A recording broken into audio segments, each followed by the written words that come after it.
Good afternoon, everyone.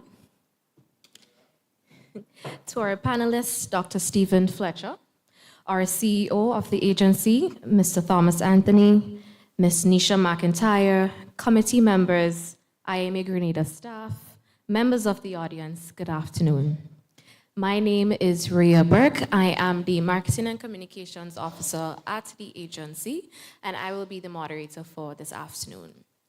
Now, at the agency, in everything we do, we always begin with a prayer. So I'd like to call on Ms. Carleen Purcell, the DCO at the agency, to lead us in a prayer.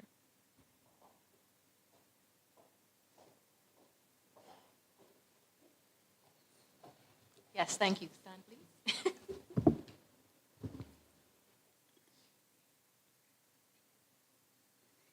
Heavenly Father, we thank you for traveling mercies as you got us here safely today to this venue, giving us the opportunity to connect, share knowledge, and explore the transformative potential of the investment migration industry. May our discussions be guided by wisdom and insight. May we approach each conversation with openness and respect, recognizing the diverse perspectives in this room. Father, we ask for clarity in our responses and creativity in our suggestions so that we may foster opportunities that benefit individuals, communities, and Grenada as a whole. Let us be inspired by the possibilities that lie ahead and work collaboratively towards a brighter future for all. In Jesus' precious name I pray, amen. Amen. You can have your seat. Good afternoon again. Today we gather not just as individuals, but as a community with a shared interest in the future of Grenada. The Citizenship by Investment program has sparked conversations across our island, as we know. And so IMA Grenada is on a mission to ensure that these conversations are informed, transparent, and beneficial for all Grenadians. At the heart of today's symposium is our commitment to educate and empower you, the Grenadian public. The CBI program is not merely a means of investment. It is a vital tool that has and continues to help drive economic growth, enhance public services, and ultimately improve the quality of life for us all.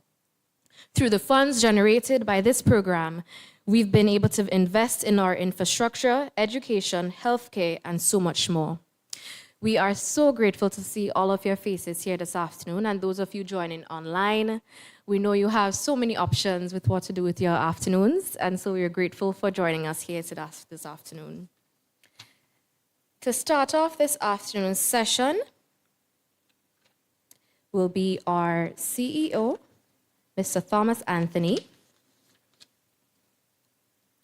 Mr. Thomas Anthony is a former commercial, retail, and investment banker with 26 years of experience working in banking and financial securities sectors in Antigua, St. Lucia, and Miami.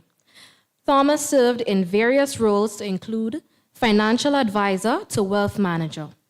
Before joining the Investor Migration Agency Grenada, Thomas was the Project Development Officer, Deputy Chief Executive Officer, and Chief Executive Officer, acting, that is, of the Antigua Citizenship by Investment Unit from 2013 to 2017.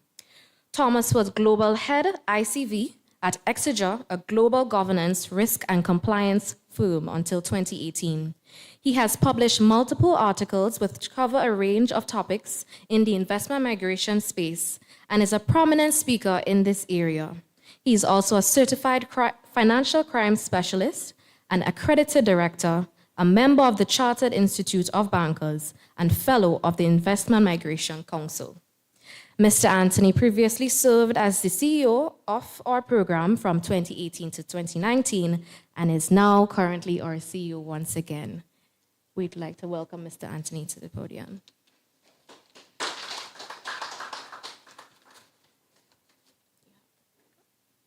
I didn't get the clicker.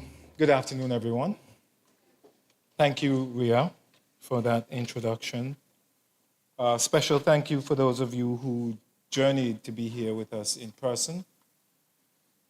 And for those joining us online and on GIS and other media sources, thank you very much. Whereas the last 3 iterations of the symposium, we spent a considerable amount of time to walk you through the process that an applicant goes through when we determine whether or not that individual should be recommended for citizenship. And in those iterations of the symposium, we went through the various roles of the stakeholders, such as the local agent, the marketing agent, the bank, in terms of their KYC program. And we also went through the process from the agency's perspective once an application comes to us, which involves the Financial Intelligence Unit in Grenada, which is the point of contact for the Joint Regional Communications Center, which is headquartered in Barbados, which is a sub-agency for CARICOM Impacts. And CARICOM Impacts broadly has responsibility for national security across the Caribbean, not just countries with CBI programs. And they vet all of the applicants on our behalf. And we also spoke about the role of the international due diligence providers who conduct research, investigations on each of the applicants that come to the program. So having done that in the past, I'm not going to bore you with that kind of information, unless, of course, during the panel discussion, you ask a particular question. So what I thought that I'd do today is to focus on the economic impact or the financial impact of the program on the economy of Grenada, and going back to 2019. So you will see here on the slide the revenue contribution of the program broken down into 3 areas. The fees that applicants pay, an administrative fee, the National Transformation Fund, which is the contribution that is made by applicants in order for them to be considered to be citizens. And the projects item is merely the contribution that applicants pay once they choose a real estate option, or a Section 10, as we refer to it, Section 11. So I'm not sure if those of you in the back can see the slide, but essentially we can see that the total revenue contribution of the program grew from $119 million, and this is EC dollars, in 2019 to 456 million approximately in 2023. And that figure represented about 30% of total government revenue that year. So far this year, well, up to June this year, we were at $247 million in total contribution to the economy. And I can say here that as at the end of the 3rd quarter, September this year, we were past $400 million EC in terms of our contribution to government revenue. So to say it's a significant contributor to the economy is an understatement. If we look in the upper right-hand corner of the slide, we see fees again, National Transformation Fund, and projects. And that's a representation of the total over the period we're reporting. So $292 million in terms of fees, $660 million in terms of the National Transformation Fund, and $373 million in terms of the projects. And that, I believe, totals about $1.3 billion over the 5.5 years that we're reporting. So again, a significant contributor to the program.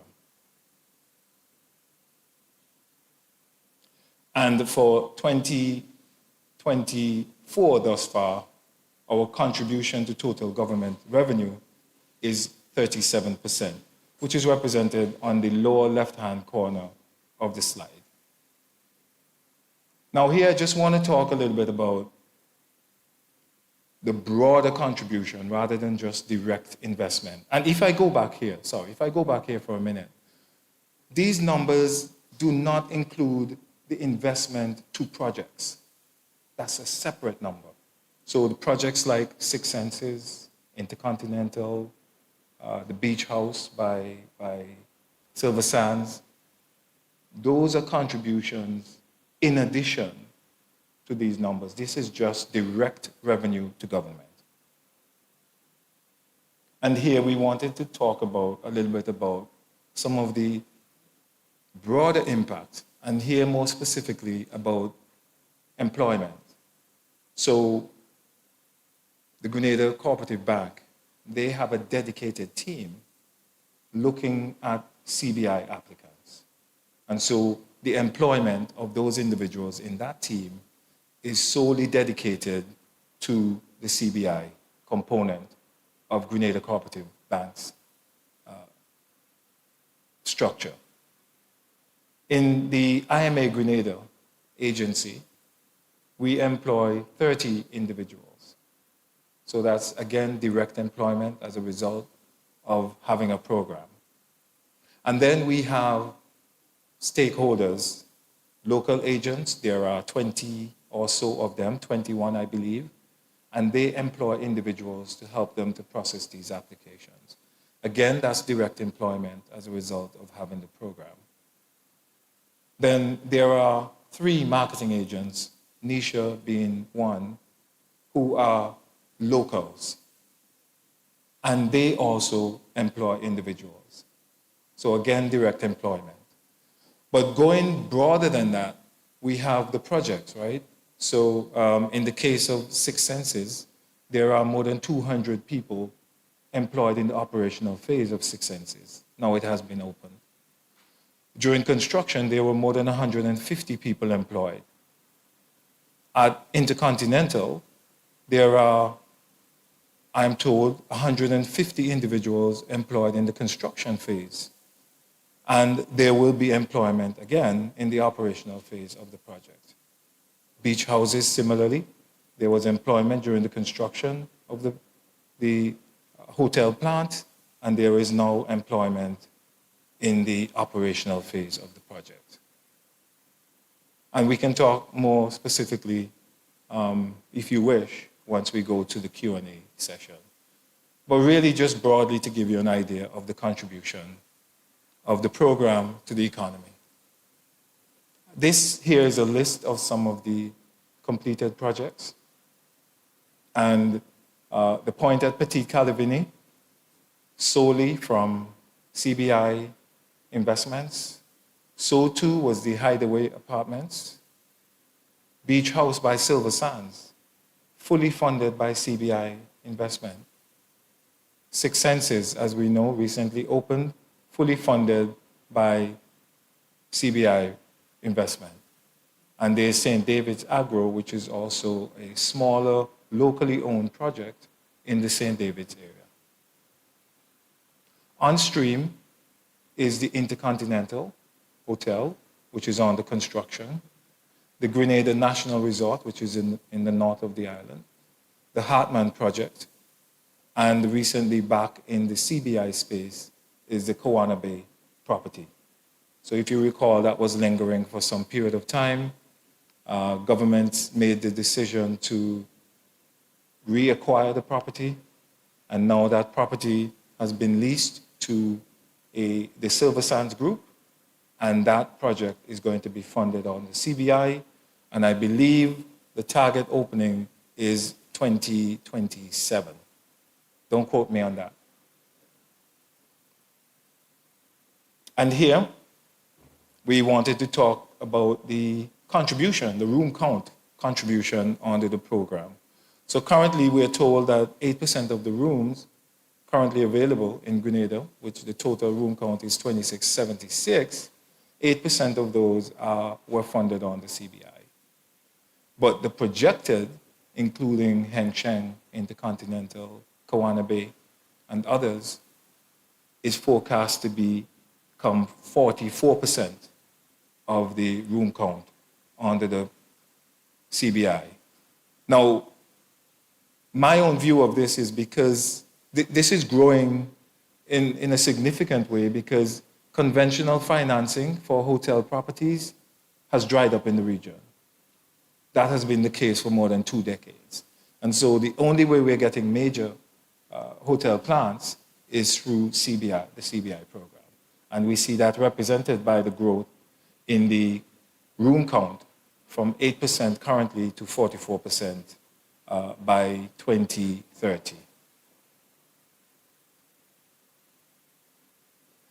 These are just some of the projects that we provide sponsorship for.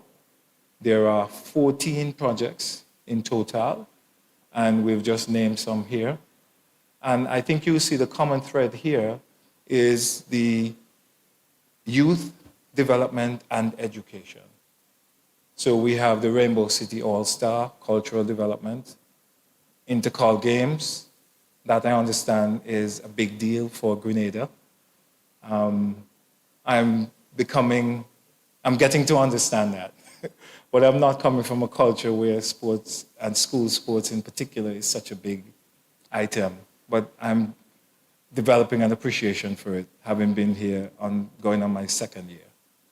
The Carifta Games, again, junior achievement.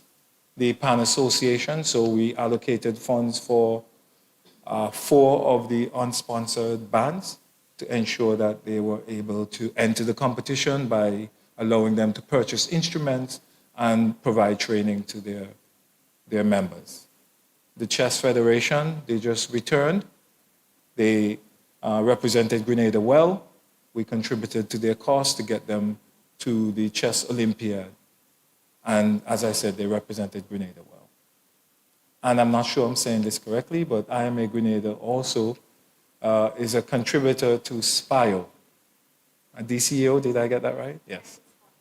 A title sponsor for SPIO. And so again, the theme is youth development, education, and development, including cultural development.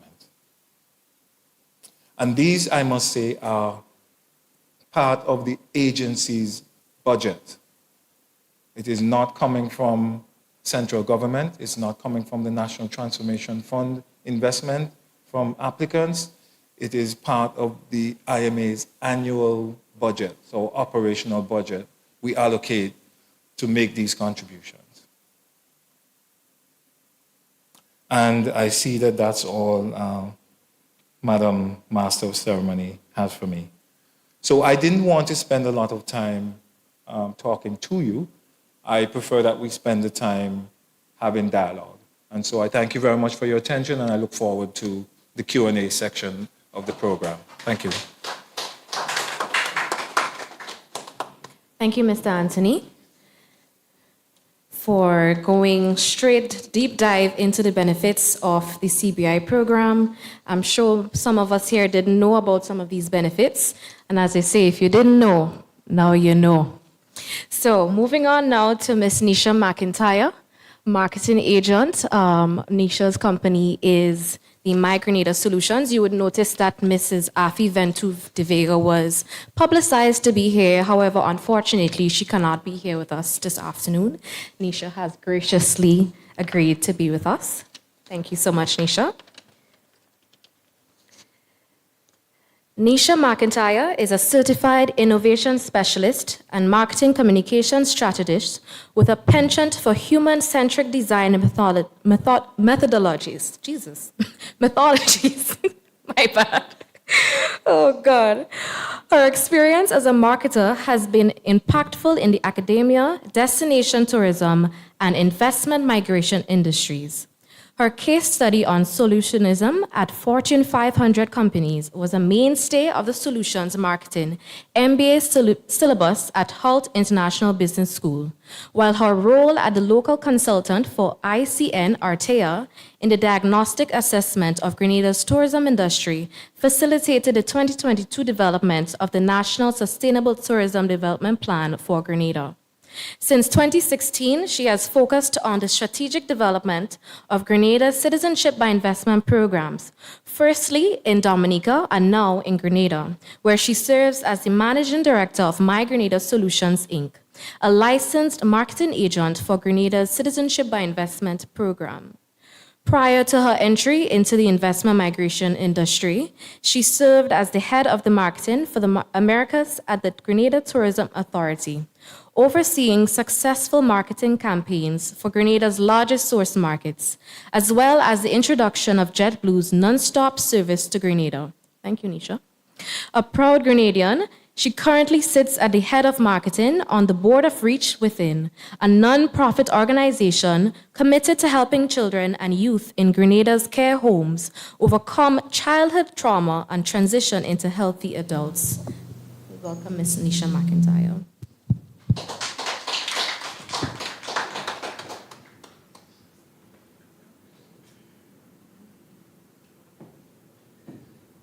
I have to adjust up. Sorry. I'm a little taller than Ria, as you can see. A pleasant good evening to everyone. As Ria said, I am obviously not Afi Ventu, so I apologize for the disappointment for those of you who looked forward to seeing Afi, but I'm filling in her shoes. Today, I'm not going to try to regurgitate much of what has been said over this PR campaign that the IMA has launched to educate Grenadians about the Citizenship by Investment program, but I wanted to talk a little bit about the business of investment migration, which is a greater industry, and its impacts. Thomas spoke a lot about the impacts, but I'm going to just target in on a few of them. So, as you would have seen publicized, Afi Ventu is the MD of Global Services, Inc., a licensed local agent. I am the MD of My Grenada Solutions, a licensed international marketing agent. And oftentimes we get the question, what's the difference, right? What's a local agent? What's a marketing agent? Do they differ? Do they work together? How do they manage within this greater spectrum? So I want to start off, first of all, by just explaining who we are and what we do. So the first thing to understand is that within the construct of this program, the left hand cannot exist without the right hand. A licensed marketing agent requires the business of a licensed local agent, and a licensed local agent requires the business of a licensed marketing agent. The two must be present for an application to be accepted by the IMA. So who we are. I'm going to start with the international marketing agents because although I'm a local, that's who I am, and that's what my business does.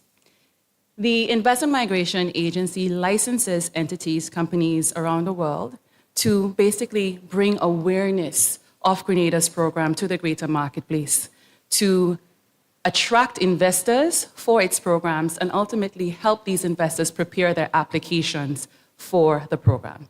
That's in a nutshell what we do. We help create a face and have been creating a face for this program internationally for a long time. The IMA is now actively doing that with us in that initiative. The local agents, licensed local agents, they manage the client's efforts on the ground in Grenada. When we have completed our preparatory work of an application, we pass it on to the local agents who then themselves review the applications to ensure that they meet the correct formatting, they meet the regulations and policies of the program.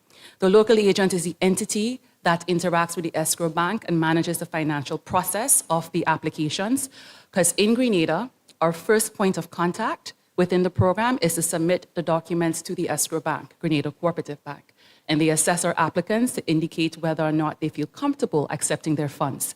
And it's only when the bank's due diligence process has been tried and tested and they come back with a decision, will they then decide whether they'll accept the funds, and the client knows whether he or she can continue along the process and submit an application. So the local agent manages that process, and once the approval and go ahead is given to them, they then submit the applications to the IMA on behalf of the clients and the marketing agent, and they then become the direct form of contact with the IMA for the application. So application acceptance letters, approval letters, any sort of communication that the IMA has or request that they may have for an application, they will communicate directly with a local agent who in turn will feed that communication back to me. I return, feed that communication back to my client, right? And so that is how we work together. So we source, we build the greater picture, we prepare the applications, they finalize, they submit. So 1 and 2 must exist together, particularly in Grenada for the application to be accepted. And in terms of who can become a marketing agent, I just want to touch on that a little bit, and also the local agents. You don't have to be a lawyer to be a licensed local agent. I want to say that because that question comes up a bit. It's good to have knowledge, as long as you have a solid, good framework of how business is done, and you can provide evidence of your ability to do just by the cause. I think the IMA is open to granting licenses. And there are quite a few local licensed agents who are not lawyers who do considerably well within this industry. So just for those who may be considering the possibility of doing it, right? I talk a lot about licensing. You'll hear me stress licensed international marketing agent, licensed local agent, and that's not by chance, right? Within the greater investment migration industry, you have quite a few companies and individuals who promote different countries, different programs, different residence by investment programs, different citizenship by investment programs. And many times, individuals who promote programs may not necessarily be licensed. However, for them to work and get their clients' applications submitted to a program, they will have to work through a licensed entity. The programs will only work with licensed entities. And I put on reference here what a typical licensed certificate looks like. Right now, we have about 52 licensed marketing agents for Grenada's program that are distributed around the world. By no means does that represent the total gamut of companies that are promoting Grenada's product internationally. It does lend some interesting debate as to how the narrative is controlled. So international agents like myself, the onus is on us to ensure that the relationships we build with what we call sub-agents within the industry upholds the integrity of what the IMA has charged us to do. And the IMA does manage and give oversight over the roles that we have in the international marketplace. So for instance, when you apply for a license, it's not a one-time for life sort of initiative. Your license is renewed on an annual basis. You are subjected to reviews, and particularly now as we've entered into the realm of standardization and additional protocols are being built to achieve best practices internationally, marketing agents as well as local agents are going to have to meet certain best practices and standards in order for that license to be renewed year on year and for us to continue doing businesses. So I introduced that because I really do want people to understand that it's not the wild, wild west. We're not out there doing what we want. There are checks and balances. And we do have to keep ourselves accountable to a higher standard because at the end of the day, as a marketing agent, what we put out there is what the world sees about this country that for me, that I call home a Grenadian. So for me, it's different. I do have a stake in this country, and the citizenship that I am promoting is also the citizenship that I have and I love, right? So I just wanted to talk about the difference there. Now, in terms of impacts, I'm not going to talk too much because Thomas gave you a really good synopsis of how this industry really trickles down. We talk a lot from a marketing perspective about the benefits to the investor and why they choose Grenada and how it improves their lives. But I want to talk about how it improves us as a people and what we stand to benefit. A lot of the funding that we get goes into financial projects, the infrastructure for financial projects, and you can see and you can feel it. The Mount Kuma Road that has become such a blessing for people living on the West Coast, that was financed through this program. It has made life and access a lot more easy for people who have to ply that route on a daily basis. The St. John's River Flood Mitigation Project is another such project that has had significant impact in terms of affecting people's daily lives. We now sometimes frustratingly stop at the traffic lights, but that again has been funded through the CBI program. We look at the cricket stadium that's next door, that's again being funded through the CBI program. And people are quick to say sometimes, yes, it's infrastructure. But think about these spaces. and how they impact your daily lives in a meaningful way. The fact that you can now commute in a shorter space of time means that you have more time to spend in life doing the things that really matter to you. And I think there's a lot of benefit in that. There's also, of course, the benefit of being able to reduce our debt so that we can have a most favorable standing internationally in the financial economies. We talked a lot about employment opportunities. And employment is one hand of the stick. So I'm not going to talk about it again, but think about the supply chain opportunities. I brought a client to Six Senses today who invested in the project and came back and really wanted to see his new home and see his investment. And one of the first things that we were greeted with was a selection of spices that were sourced from local farmers. Right? So there you go. Again, in terms of being able to have trickle-down employment opportunities, there are farming opportunities for people who are going to be supplying raw goods and even other agri-processing opportunities for people who are going to be supplying byproducts of our agricultural products to these industries. You think about also systems improvements. We are now dealing with people on an international scale, which means we are forced as Grenadians to improve the way that we do business on a singular level and on a multitude level here in Grenada. That requires us to lift our standards so that we now can operate at a higher level of quality, and not just that doesn't just benefit individuals from outside who need and rely on our systems, but as locals just trying to get business done. It forces our system to work better for us, again, freeing up time and effort for us to spend on doing the things that really matter in life. One of the systems that has been improved is the electronic health information system. We all know how important it is to be able to check in and have our records digitized and just be able to know what's going on with you whenever you go to a doctor or to any of the government health systems. So that is a significant benefit. But for me, the greatest benefit lies in the bottom, in human resource development. And we'll start from the personal development part. We talk about employment, the agencies' employments of individuals working within the space. There is something to say about being able to work in an environment where you're continuously exposed to different cultures, to different ways of life. It forces people to abandon linear ways of thinking. It opens your mind to creative and innovative problem solving. It forces you to become worldly in terms of understanding the economic, social, political issues that are happening in the world. So you have a group of people now who are being trained to not only process applications, that's what they're doing on a daily basis, but really and truly what they're being taught is how to become open-minded, worldly thinkers. And these people, whether they stay in this industry or they go on, they leave with that knowledge. They speak with that knowledge. They impact, they affect their communities around them. And they create a growth-minded mentality in Grenada that in itself has a multiplier effect that will, in the future, I believe, will have significant value for our people. So I don't look at the value as just the monetary value, what we take home, but I look at it as how we are enlightening people's minds and really and truly creating a development within them that allows them to be the kinds of resources that we need to build the Grenada that we want.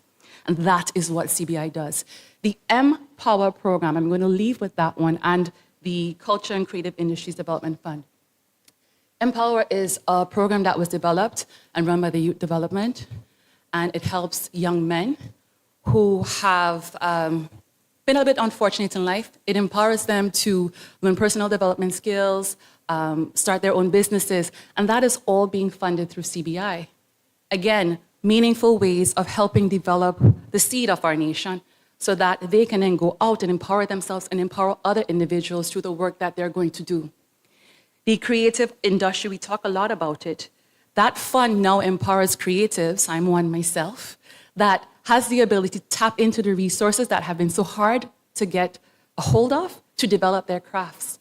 Whether it's grant funding or whether it's low interest loans, they now have a facility that they did not have accessible to them before as a creative to really and truly hone their skills and create meaningful employment for themselves. It reduces dependency on the government in the long term, allows the government in the long term to focus on more important projects and not necessarily to be feeding and creating a dependency mechanism of always having to pay for this and pay for that. So all in all, when you look at the program, it's not just that we're bringing in investors and we're allowing outside people to be our citizens. It is an exchange of value. It is an exchange of empowerment in that we're creating a value system and an empowered population by tapping into a financial resource, but also tapping into just the experience of being able to be around different cultures and understand how people outside of our bubble in this neck of the world live, how they do business, how they operate. And through that process, I think we are creating a growth mindset for our people, and it will allow us to embrace and create a better Grenada. So that being said, again, I said a lot. I didn't come to say a lot. But I thank you for your time, and I look forward to your questions when I'm on the panel. Thank you.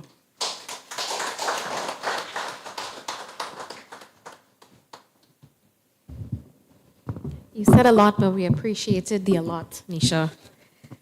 Thank you for the tangible and intangible benefits that Grenadians stand to benefit from the program.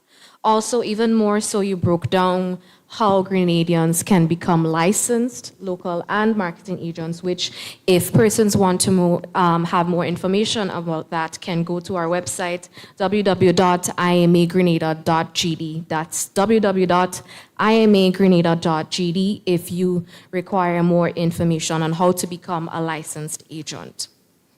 So moving along to Dr. Stephen Fletcher, one of our board members.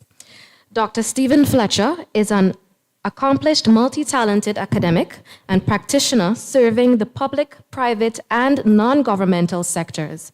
Dr. Fletcher earned his PhD from Aston University, UK, in strategy and economic development. His master's in business administration from Middlesex University, also in the UK. In 2012, Dr. Fletcher was the recipient of the Queen's Elizabeth Fellowship, which resulted in his landmark publication, Poor Commonwealth No Longer: Challenges to the Commonwealth in Achieving the UN Millennium Development Goals. He's a thought leader and host of the annual Campeche Development Discourse, covering topics such as the future of money, which examines the rise of central banks' digital currencies and private cryptocurrencies, mergers and future of cooperatives in the agriculture sector, especially the major commodities boards in Grenada, such as the Grenada Cooperative Nutmeg Association and Grenada Cocoa Association. Dr. Fletcher is an independent consultant. He is the principal consultant at Campeche Consultant and is currently program manager of Climate Smart Agricultural and Rural Enterprise Program. Dr. Fletcher joined the IMA/CBI committee in 2022. Let's welcome Dr. Stephen Fletcher.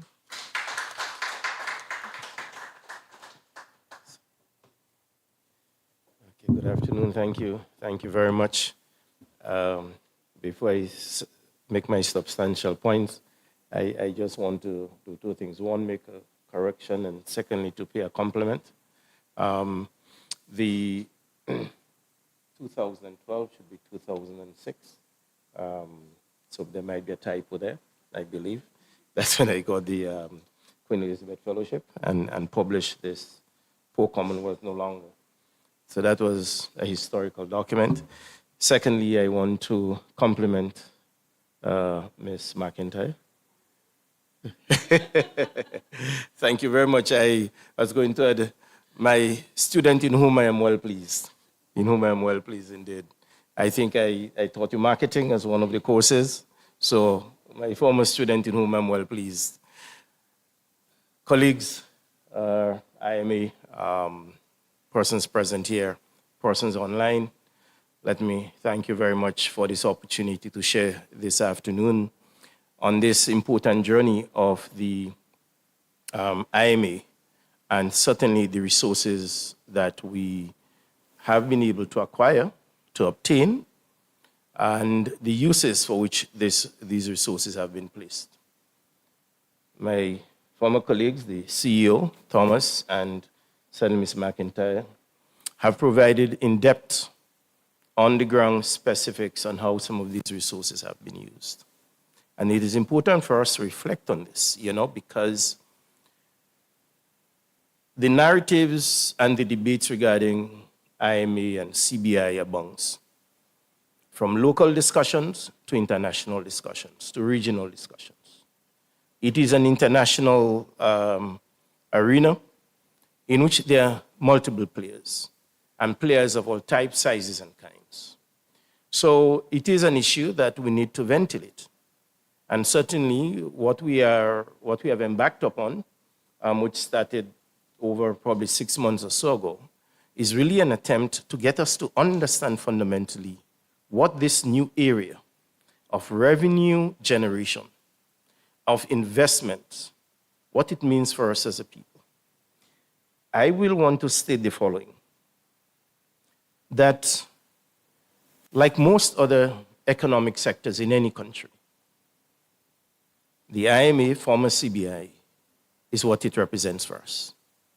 It is a stream of revenue and investment that is necessary for the development of our small island developing state, or small country, or spice country, called Grenada. So when we have these multiple discussions and narratives running, it is a sector that is now embedded, that is settled on. Certainly, I think within the confines of Grenada, St. Lucia, Dominica, St. Kitts, it is an established source of income, an established source of revenue. It is a pipeline through which we earn monies that are critical for the investment and development of our countries. So I really think that the debate over the value or not of a migration program is settled. And because of that, I think it's important for us as a people to really embrace this process, for us to embrace this new pillar that we have for economic and social development, and for us to begin to change the narratives around it into a very positive display of things. The projects that have been outlined by my former colleagues certainly points to this reality. And I bet you better bet on this, there is much more to come. Grenada, as a small island developing state, has very limited room, very limited elbow space in economic policy, in revenue generation, to generate the kinds of revenue that is needed at the state level to keep services going. We always have to be regenerating and reinventing and inventing new ways of generating income. Let us reflect on it. Where we have come from as a people. Where do we earn our money? Small market size, small population, limited economic base, limited export possibilities. Our exports mainly relied on agricultural commodities. Cocoa, nutmeg, bananas, historically coffee, sugarcane. And we go through the normal cycle of what the economists call boom and bust. For 2 years, we make a whole lot of money from nutmeg, from cocoa. And then what happens afterwards? The bust comes and we decline. And then it comes again. Tourism. We gain revenue from tourism. Again, this is a very fragile sector for us. It's very fragile. We had the experience of Hurricane Ivan and what transpired. We had the experience of the financial crisis. What happened to us? We saw the plummeting of tourist dollars. Most recently, we had the experience of COVID. And what happened? Tourism plummeted. Exports plummeted. To the point where it became necessary at that point for a discussion about the merger of GCNA and GCA emerged. It emerged on the backs because these agricultural commodities found themselves in serious crisis. And if they are the ones that generate income for us, for our people to get shelter, to get roads, medical care, education, and all the other social facilities that come, we have to find ways. Our tax revenue is not sufficient in itself. That is our domestic tax revenue, is not sufficient in itself to keep this economy going, to feed our people, to provide education, to provide healthcare, to provide infrastructure. So we have to find ways, creative ways, that will generate the income that the country needs in order to survive. And it is in that struggle and that tussle for economic space. It is in that tussle of things, in the trough of trying to find the economies of things that work for us, that things like the IMA comes in, which is about travel. You know, I put this thing in a very simple way, you know.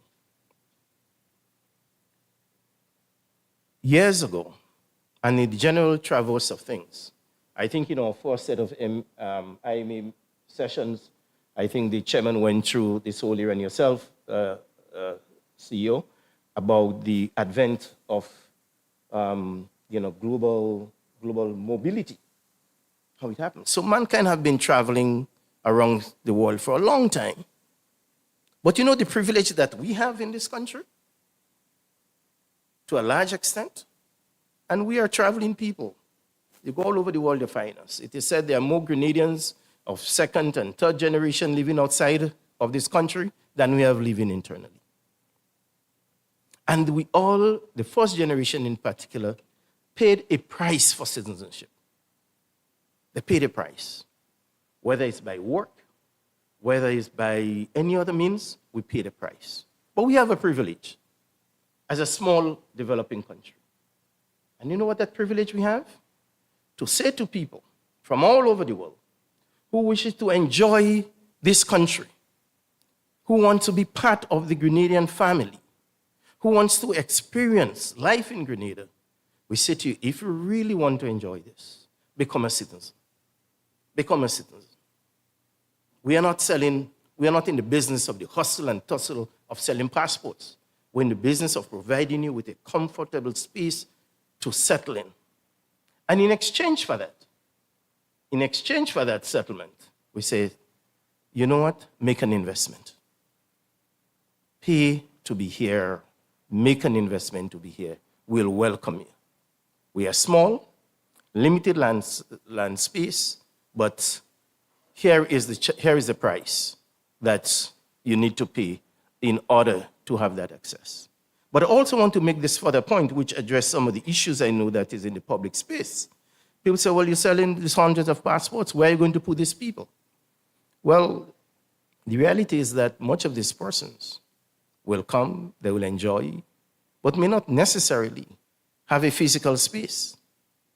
So we must not be traumatized at all by this issue of where we're going to find space to put all these people. Mankind is global. We are roaming the world. And more can be said about that, but I will leave this part for the moment. The other issue that I think is necessary for us to address, my colleagues have dealt with, again, the major projects. But I want you to reflect in your own way. Reflect in your own way of how these projects impact local communities. What it meant for the St. Andrew's Steel Band to be given a sponsorship, to allow them to be at the grand stage here.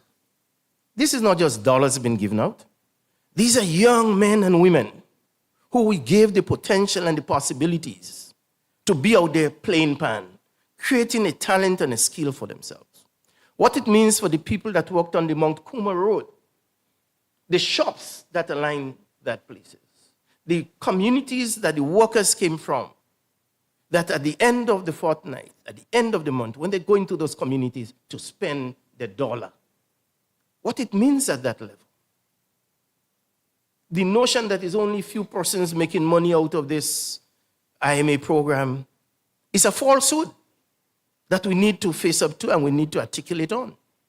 What we need to do as a people is to embrace those projects and ensure that what the economists call the multiply effect, the amount of times that money is spent in our local economy, creates space for it to happen.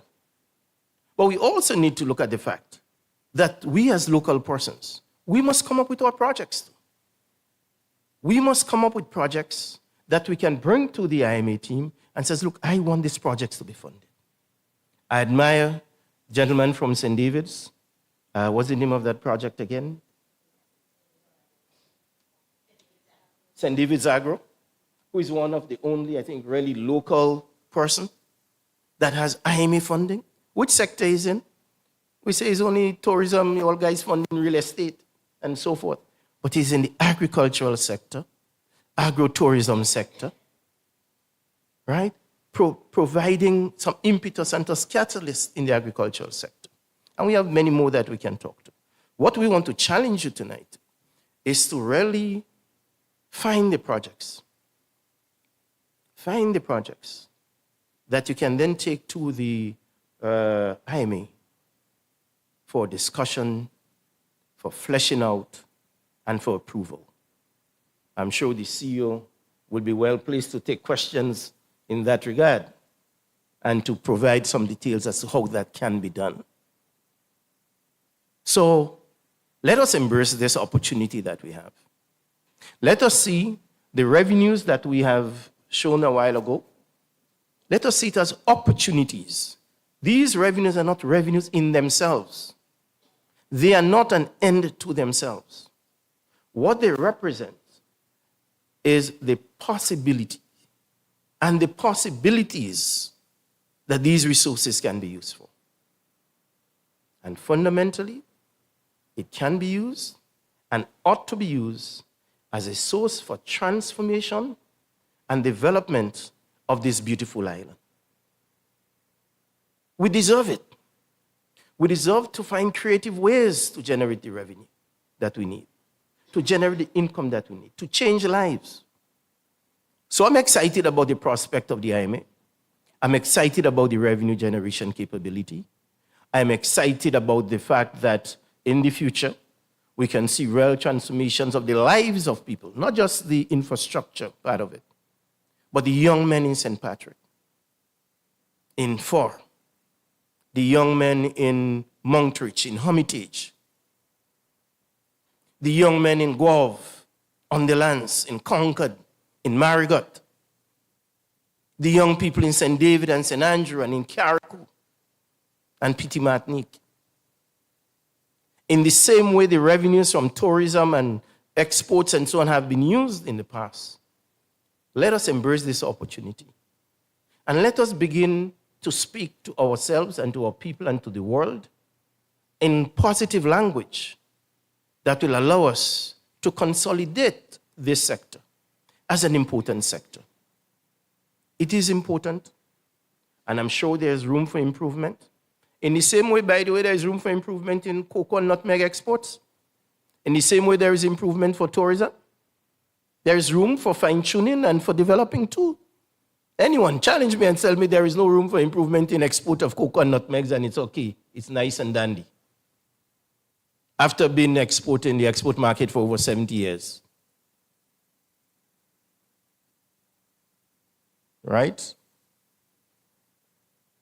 The IMA is a baby.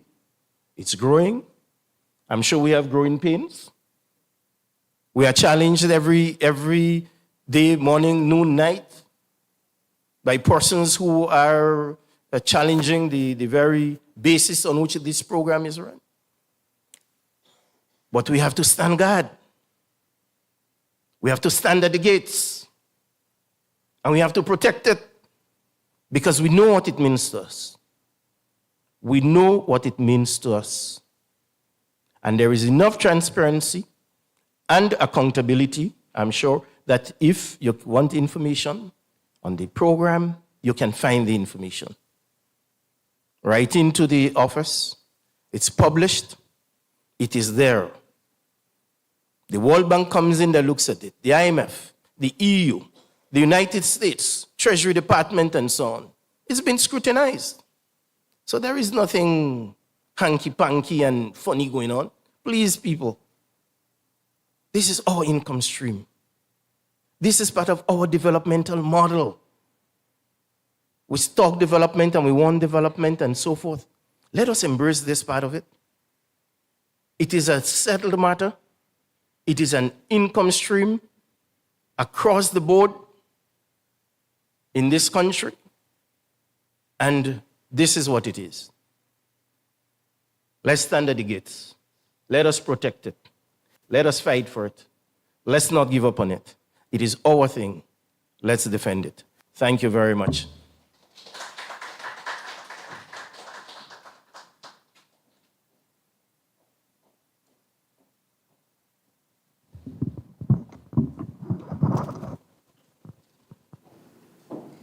Thank you, Dr. Fletcher. You gave us such good insight on the importance of the program for Grenada and its economy. So thank you so much, actually, to all of our panelists thus far. You've given us so much insight using your expertise in the industry, but it's been on such a formal level so far, and so we want to just dial back a little bit, have some conversation on the program. There's so much negative connotations. There's a stigma attached to the program, even though it's been around in Grenada particularly since 2013. We still don't know so much about the program. Even in the wider Caribbean, I realize that there is a stigma attached to the program, and so we at IMA, this is why we're doing this symposium, right? To really educate the population and really allow the Grenadian public to know everything you need to know about the program, the actual reality of the program. Mr. Anthony, I'd like to start off with you. As I mentioned, even across the Caribbean, we hear so many news stories about this person was led through the program, this bad actor, this such and such name who was able to penetrate the program. Can you tell us about the Grenada's securities measures in order to protect us against these type of incidents popping up in Grenada? Thank you for that, Ria. And I think I alluded to some of it at the beginning when I spoke about the robust due diligence process. So it's a multi-layered approach to investigating each applicant who is 17 years and older, which includes the first point of contact is the marketing agent. And the marketing agent will conduct their own KYC to determine whether they will onboard that client. Once they have decided they will, they then pass that client on to the local agent, as Nisha laid out earlier. And the local agent conduct their own KYC to determine whether they will onboard that client. Once they make a determination that they will, they then have to get that client past the bank's KYC system, right? And so the bank conducts its own KYC to make a decision as to whether the bank will accept money from this applicant. And it is only after the bank says yes that the marketing agent passes the applicant on to the local agent, their documentation, and that application is submitted to the agency. When it gets to the agency, there's again another due diligence process, which includes, as I said, the Financial Intelligence Unit. They do their own research, online desktop research. They also submit all of the information on the applicants to the Joint Regional Communication Center, which is headquartered in Barbados. And we also contract international due diligence providers, private firms that their focus is to investigate individuals in many different countries in the world. So in the source countries from which they come from. And I'll end by saying the investigation goes back at least 10 years. And it is conducted in every country that they would have lived in that period of time for more than a year. And there's a requirement for police certificates to be submitted, birth certificate, passports, employment history, ownership, company ownership history, and a comprehensive research over that period of time, 10 years, is conducted. If the DD firms find something that causes them to go back beyond 10 years, then they will do so. But essentially, in a nutshell, it's a multi-layered approach involving many different stakeholders. Right. Thank you, Mr. Anthony.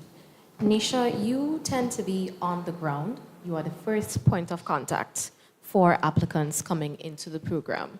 What can you say, because we have so many concerns on the ground from Grenadians who think we're just bringing any and any person into the program. I know you hear that a lot.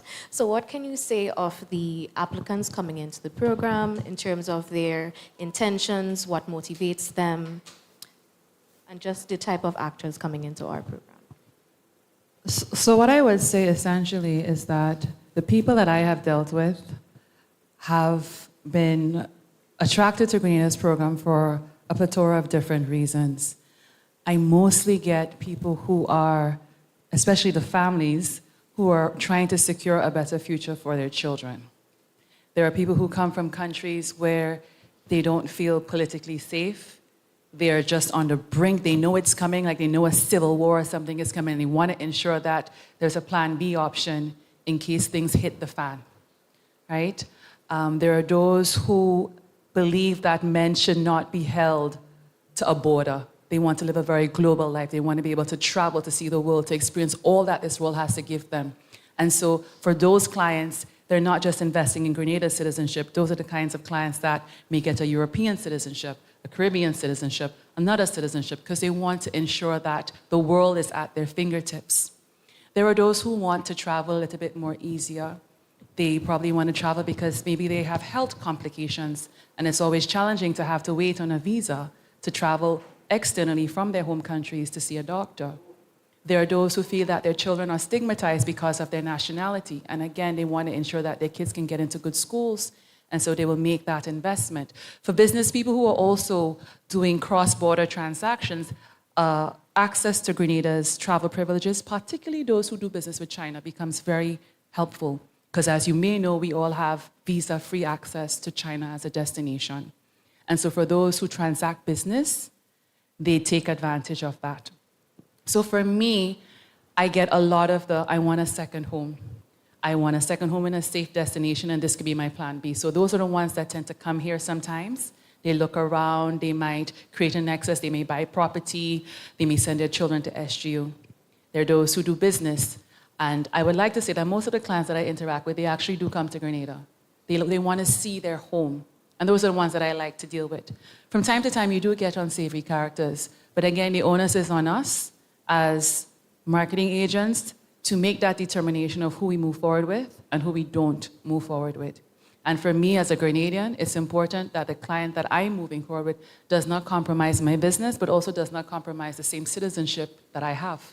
Because I still want to have access to this tomorrow. And so we do our best to ensure that we do our due diligence checks. We invest in a very expensive software for this process, you know? And because at the end of the day, you want to ensure that you safeguard the integrity of what you're offering, but also you want to have, like I go back to saying, people who can be impactful to Grenada. And I want to just say one more thing about this. When we think about the motivators and why people get citizenship, sometimes I think the stigma that has been attached to the industry is because people make it look like it's a luxury item, something that's just, you know, you go down the street and you buy a pair of shoes, you buy a second citizenship. But I think we're in, if you look at history, things always evolve from a luxury to a need. And I think we're in a cycle where alternative citizenships are moving from a luxury and they're now a need. Maybe it hasn't caught up to us. And actually, maybe it has, because there are a lot of Grenadians who leave and they move to the US for a second citizenship, because for them, it's a need to elevate, to move to the next level that they want to get in their lives. And it's no different for these individuals. We sit here and we don't know that we have value. We sit on value. That client I had today that I mentioned talked about Grenada. He couldn't stop. He invested in Grenada. He heard about Grenada, but now that he was here, he's like, you don't know what you have. And this is someone who has lived in Africa, has lived in Guyana, has now lived in Jamaica, but is from Europe. And he's telling me that I don't know the value of what I have, that we don't know. And so I challenge people to be open-minded when you think about why it is that people want to have our citizenship. It's not just to go and do unsavory acts under a disguise, but it is because we sit on value. We do have a valuable piece of asset that I think we just have not put the value to in our minds. And we need to start doing that. As you were speaking, Nisha, a story came back to me, and I believe you were actually the one who relayed that to me. that there was an applicant who tears in his eyes as he got his second citizenship so that his daughters could have access to education. Because the part of the world that he lives in, well, they live in, his daughters did not have access to education. And that is a privilege that we take for granted here in Grenada, that, to persons on the outside is invaluable. The mere fact that we can go and say all the things that we say negatively on social media in Grenada tells you have our privileges. We have freedom of speech. Some people live in countries where they can't say boo, for fear of being ostracized.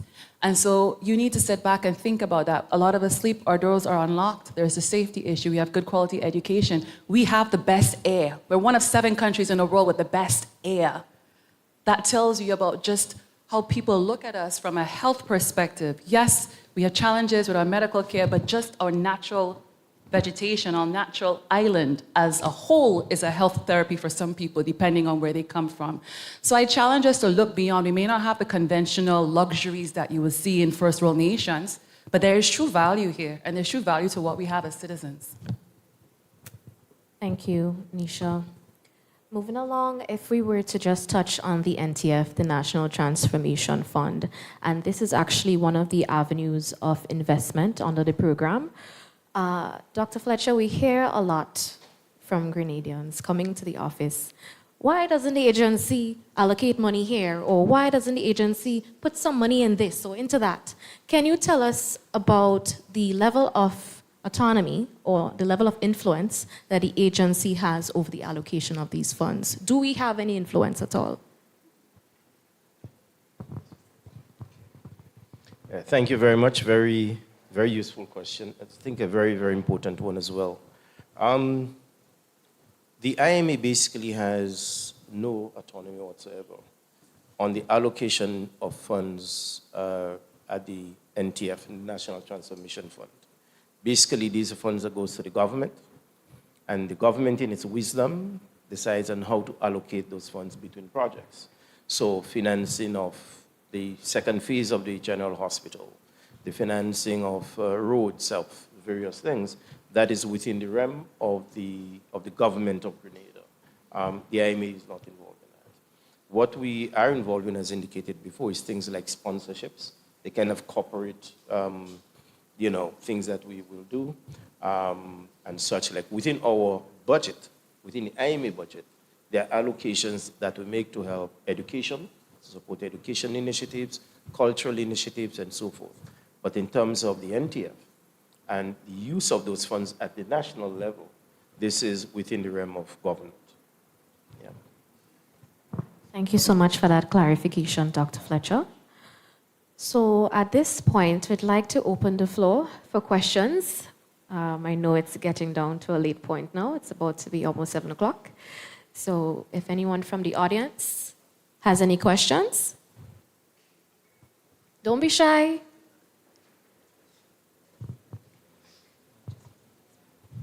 Can you go to the mic in the middle? You can just use, yes, okay.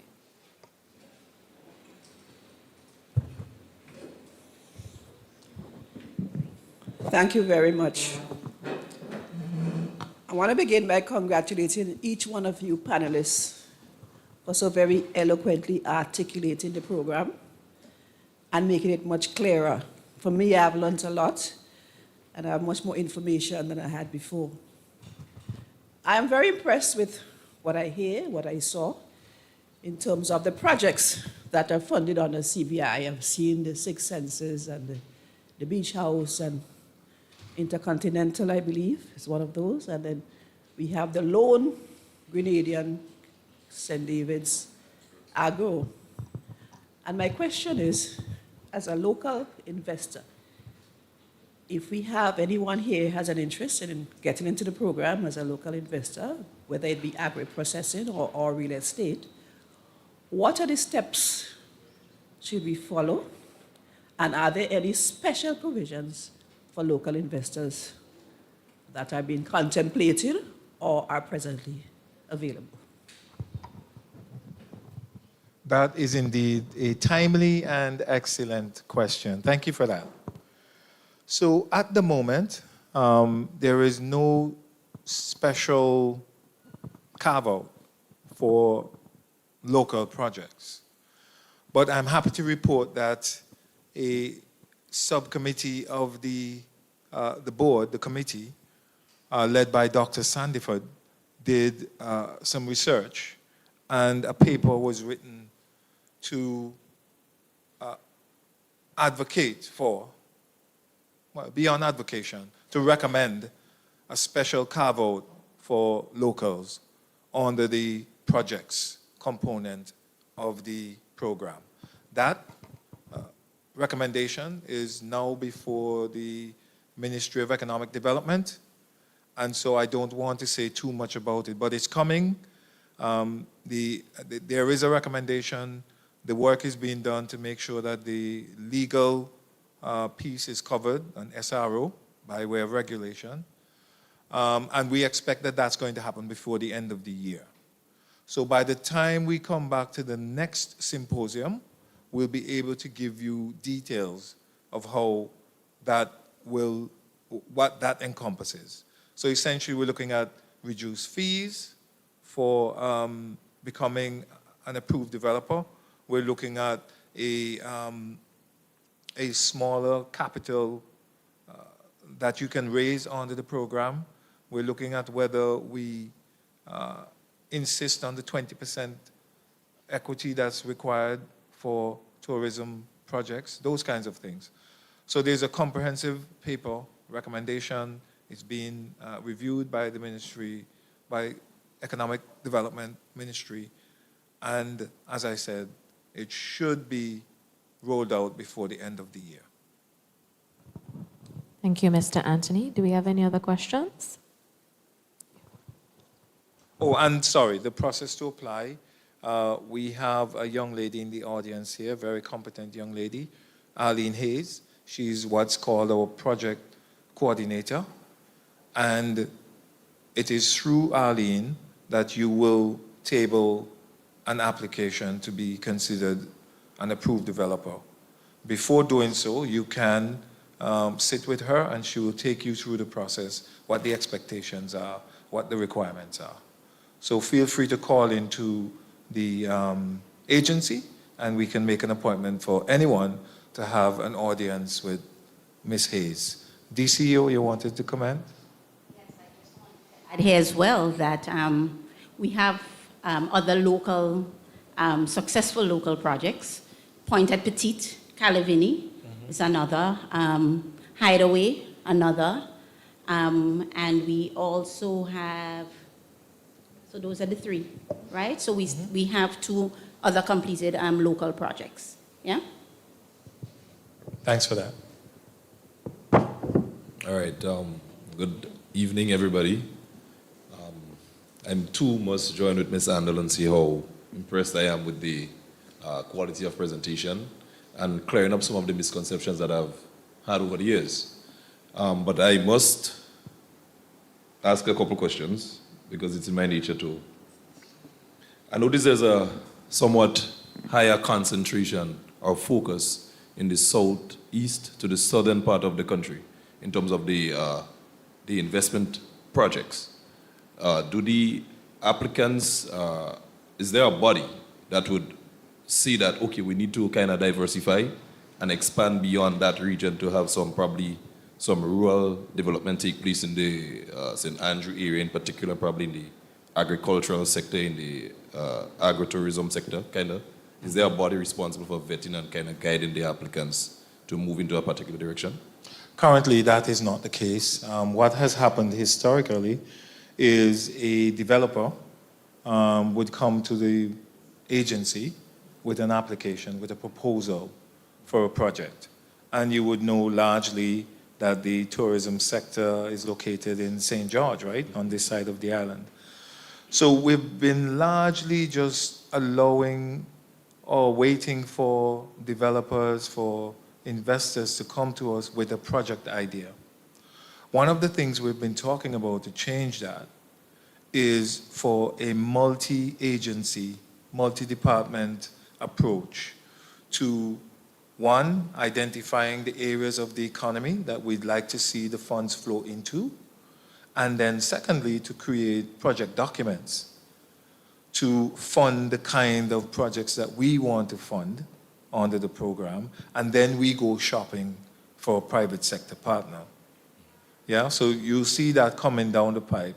But short answer is that does not currently exist. Historically, it's just been people coming to us with their ideas. We assess the idea, we assess the proposal, and we make a recommendation as to whether they should be approved or not. All right. The second question, it has to do with, as Nisha was saying, that some unsavory characters may probably make applications and slip through the cracks. What is the process for revocation? Is there a process for revoking the citizen, and would it cost us anything in any way? Would we have to reimburse or refund them the initial injection? The short answer is no. And yes, there's a revocation process, and it's multi-layered. So first, it can be simply the cancellation of the passport, so they cannot travel. So it depends on the infraction, right? And government makes this determination, not the agency. And then there's deprivation of citizenship, if the government so determines that the infraction meets that level, that the citizenship should be deprived. There is also the opportunity for the citizen to take it to court, right? But yes, the legislation allows the minister to make a decision to deprive the person of their citizenship should there be, well, many different reasons, but it could be, one could be that material information was omitted from the application and we discovered it subsequently, or that they had an infraction done post-citizenship. But it's entirely up to the minister to make that determination. Of course, we advise. I just want to add something here because Ian mentioned things that slip through. Sometimes, when you look at a situation, I shouldn't say sometimes, the whole process of due diligence is backward facing, right? You look at someone's history, what they have done up to a certain point. Some people might have had a very clean history, and God forbid something happens after they become a citizen and they commit an infraction. It doesn't mean that the IMA has failed in their role. It just means that up to that point in time, that person was a law-abiding citizen. And we can't control that. But as Thomas just mentioned, there are steps that the government has put in place to ensure that due diligence can occur thereafter.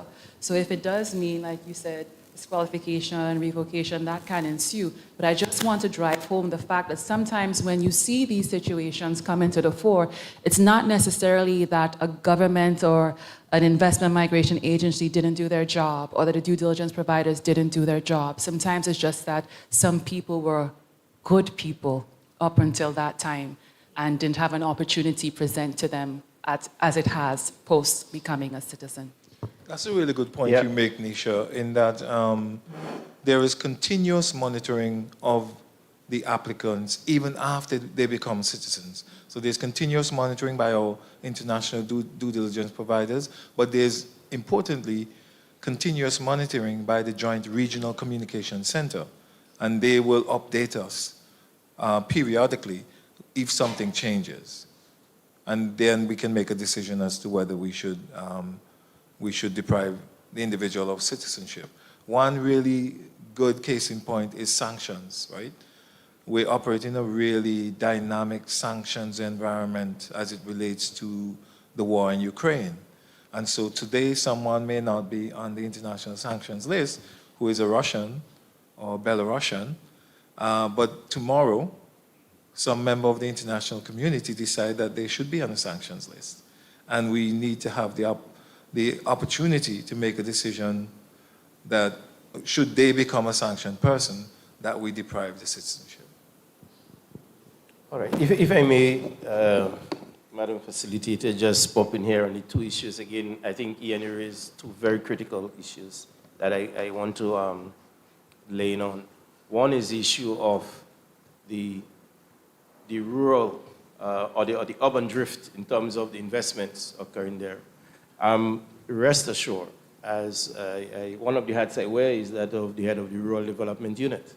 And you can rest assured that there is as part of the whole reform and development process that is now being considered within the IMA, rural development is high on the list. I want you to rest assured on that, and I will do everything possible to encourage that, because development must not be lopsided. We got to seek as much as possible to have even spaces, but we must also bear in mind that as an agent, we can only do so much to influence the investment, the dispersion of the investment. The investors come in generally and they have done their research and they have their own ideas as to what they want to invest in and where. Our role as the recipient of, or the possible recipient of that investment, is to seek as much as possible to influence where that goes. And this is where the issue of policies, development policy comes into place. Geographic policies to aid in the development process. So I want to reassure my people from the rural areas that in this process, you're not forgotten. Development in rural communities are not forgotten. It is very much on the agenda. The second point I want to make, which I button, to say approve. It is nerve-wracking because we have a series of documents that we go through from, as explained by the CEO, reports from FAU, reports from external agencies, they are very detailed reports. And sometimes I look at these reports and I say to myself, I wouldn't like to be applying to Grenada for citizenship because it really takes you into very minute detail of the people's lives. Very detailed. But why is it so probably nerve-wracking for us is this. I think we operate with a philosophy within the actual committee, spoken and unspoken, which says that we will do our best possible to ensure that no bad actors get through. We'll do our best, and we do our best to make sure bad actors doesn't, and not only the board, but also the persons in the office, right? That does all the initial threading and so on. A new CEO who make your recommendations as well. I depend on the CEO recommendation a lot to decide how my vote is going to go, but also with the information before us. But with regards to the thinking of the board and the committee, as I said, is that in the process, we really seek to ensure that we get the best possible persons that meet the criteria that we have outlined, which is stringent, which is robust, yeah? And the philosophy is that, yes, we do our best here, and God forbid, God forbid, you have no control over those persons, but after, as Ms. McIntyre has said, that after granting of that citizenship, something happens. Something happens that can be explosive, that can be global. And I can tell you, the persons that apply for any global citizenship under any of the programs that exist globally, these programs are heavily scrutinized by the international media. They're heavily scrutinized and heavily published.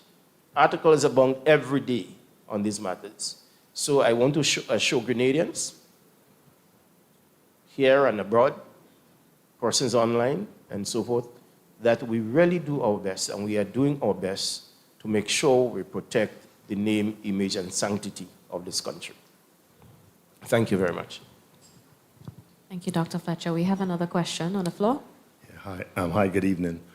Ms. McIntyre, the information that you gave us was quite great information, but you left out something very important. Our passport gives us visa-free access to 178 countries.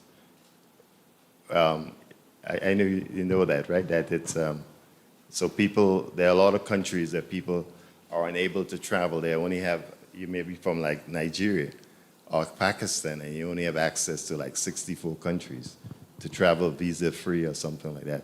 So our passport is indeed a golden passport because of the access to so many countries. We have relationships with so many countries. But I wanted to touch on something. I think for the IMA, I think we can also, and the government, both, many times what happens with these projects is that the country itself, our slate is clean. We have nothing on the board. So the investor comes in and dictates what happens. And I think it's apropos that we begin to put something on the board. So for example, let's suppose we say that for the next 10 years or so, we would like to have a 100-mile highway. And so that's something that's in the future plan. So it's on the board. So an investor comes in and they invest in that. Let's suppose we decide to have a hatchery for fish ponds or something like that. That's on the board so that we can steer the investor into that area. So we need to put something on the board. It's very important. I think sometimes we just let the investors come in and they come in with a business plan and they sort of dictate what happens. I think it's time that we begin to do this comprehensive planning, that we have sort of futuristic things that we need in Grenada so that it can be funded through that channel. I think if we need an international airport, whatever new things that we need to do, I believe it should be done. So I think that you should maybe think about taking that into consideration. If I may, so I think that's what I alluded to when I said that we look at, for future, we look at a multi-agency, multi-department approach to determine where we want the funds to flow, where we want the investment to go, rather than what happens now, right, which is someone comes with a business plan and we say that's a good idea. So we will guide the investment into particular areas of the economy. Right. Yeah. So I support what you're saying. Thank you very much. Do we have any other questions on the floor?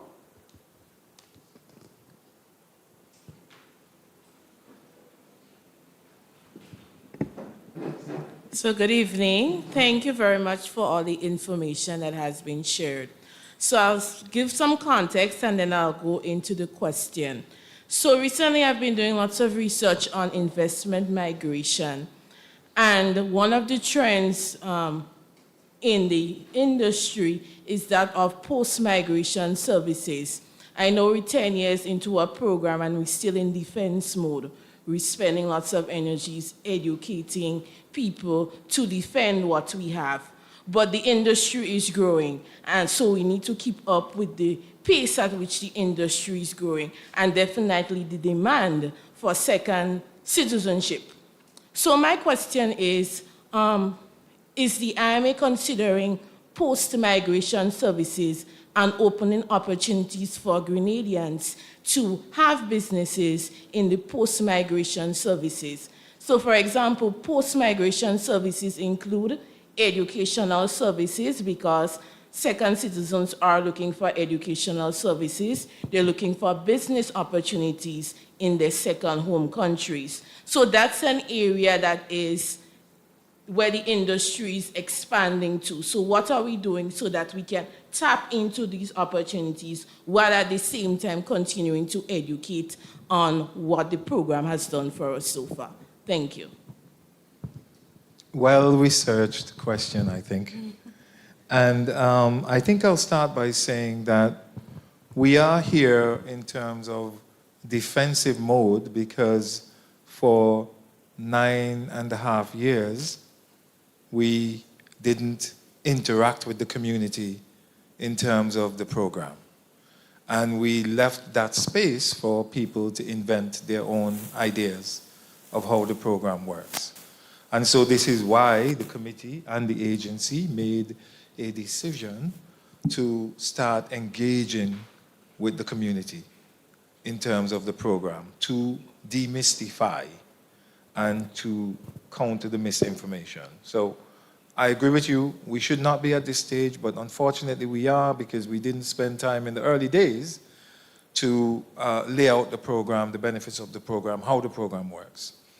As it relates to the services, I think as a private person, private sector person, you can jump in with some of the opportunities, concierge services, for example, because many of them travel here. Yeah. There are other post-citizenship services like getting IDs. Some individuals want to register as taxpayers, for example. So there are areas that you can get into. I don't think that the agency is going to directly become involved. Perhaps what we can do is a facilitator in terms of information, information sharing, in terms of opportunities beyond being a local agent, marketing agent, or developer, but currently exist. These opportunities which you spoke of, concierge services, assisting people with other after citizenship services. And I believe Nisha, being a marketing agent, has more information.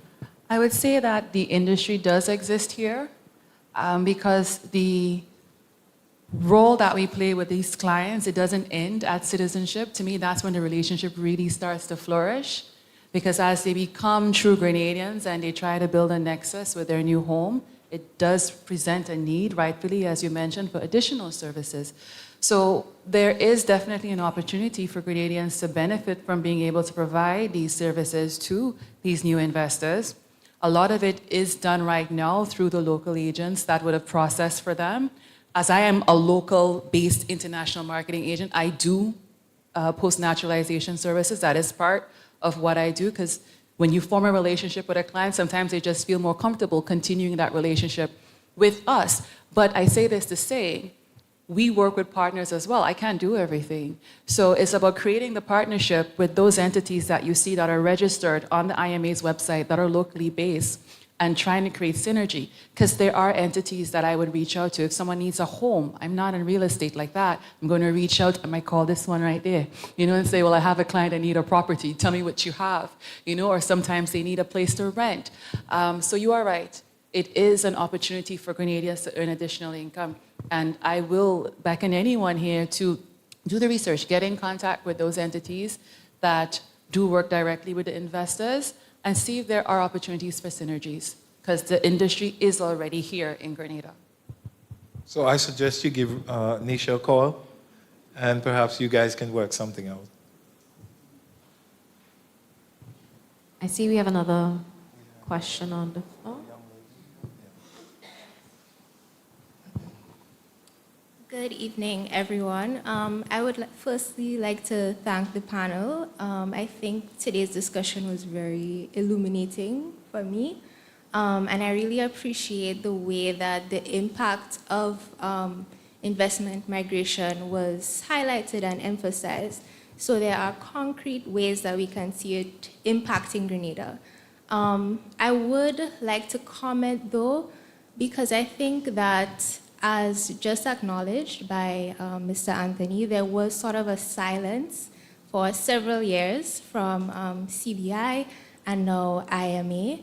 And I can recall, I think this was 2019, there was this huge Al Jazeera sort of expose on CBI initiatives in the Caribbean, like particularly the OECS, and Grenada was not painted in a positive light. And to my recollection, there was no real response from CBI, from any local stakeholder.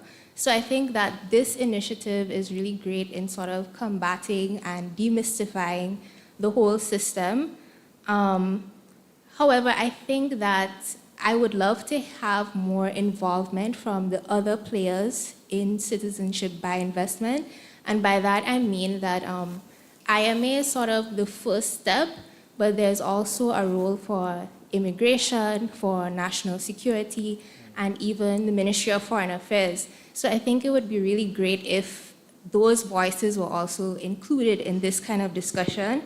And I also kind of wanted to make a comment about the perception of migration. It's a really controversial topic, like not only in Grenada, but globally. And I think that, I don't know if this is how it always was or if this is an element of human nature, but I think we kind of look at things as a zero-sum game. So it's like there's only 10 resources. So if more people come in, that means less for everybody. But again, I think that today's discussion really showed that people coming in actually bring more with them. And I also want to say that it would be really great if we kind of emphasize the human aspect of migration. So Ms. McIntyre, as well as Ms. Book, you both mentioned people fleeing civil war, people who are at risk of being prosecuted for maybe their persecuted, thanks, for their political affiliations or lifestyle or whatever. And Grenada is sort of a safe haven in that way. So I think that it would be nice if we kind of illuminate like what's going on out there, how Grenada sort of helps the international community in that sense and helps individuals, because if we focus on the things that we have in common, that kind of combats elements of like xenophobia. And also as an island, I think that because we're like this singular entity, although we're a part of CARICOM, OECS, and the wider international community, it's kind of hard to visualize how people outside live. We're very accustomed to our own way of life, and we take for granted the lifestyles that we're able to live.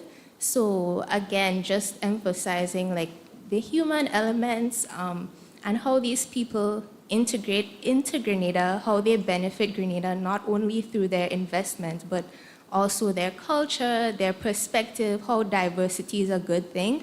I think that would really enhance like the communications campaign. And that's the end of my comment. Thanks. Thank you. Very well put. Very well put. And Madam Moderator, may I make a couple of comments? Sure.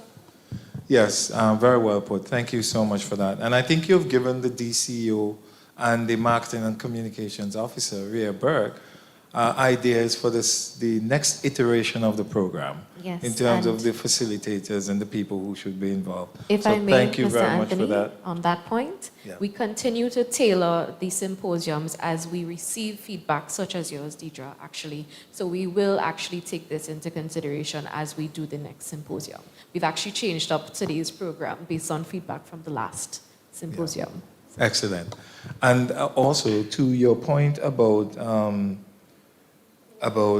the contribution of these individuals beyond the investment and the fear of people moving here. I just want to comment that there are a few people who have moved here. So 1%, if we're lucky, will matriculate. Most of them would not move here unless there is some global incident. But the ones who have actually moved here have been employers. So creators of employment opportunity.